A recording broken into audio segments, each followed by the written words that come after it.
নিজেদের ভূখণ্ড পুনরুদ্ধারের দাবি করে কম্বোডিয়ায় আবারও হামলা চালিয়েছে থাইল্যান্ড। যুদ্ধবিরতি ভঙ্গ করে রোববার স্থানীয় সময় ভোরে অন্তত 3টি গ্রামে চলে এই আক্রমণ। আর সেই সঙ্গে ত্রাত প্রদেশে কারফিউ জারি করেছে ব্যাংকক। আর এই পরিস্থিতিতে থাইল্যান্ডের সঙ্গে থাকা সব ধরনের সীমান্ত ক্রসিং বন্ধের ঘোষণা দিয়েছে কম্বোডিয়া। রাতের আধারে একের পর এক গুলির শব্দে কাঁপছে থাইল্যান্ড কম্বোডিয়ার সীমান্তবর্তী এলাকা।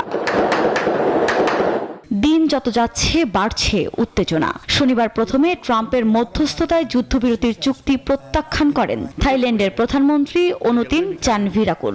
এর পরপরই নিজেদের ভূখণ্ড পুনরুদ্ধারের দাবি করে কম্বোডিয়ায় চালায় হামলা।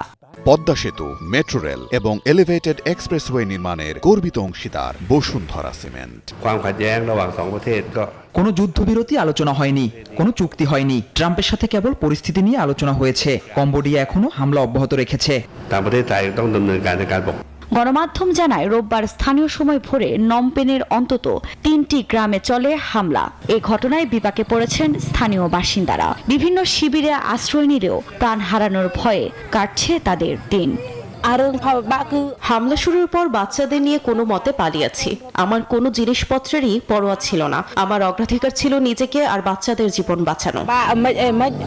সীমান্তে পরিস্থিতি এখনো ভয়াবহ বলে জানায় থাই সেনাবাহিনী। বেশ কয়েকটি মন্দিরের আশপাশে হামলা অব্যাহত রয়েছে। এ পরিস্থিতিতে থাইল্যান্ডের সঙ্গে থাকা সব ধরনের সীমান্ত ক্রসিং বন্ধের ঘোষণা দিয়েছে কম্বোডিয়া।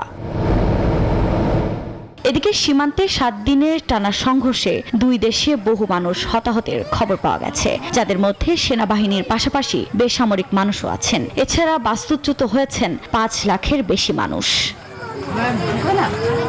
আফরিন মৌ, নিউজ 24।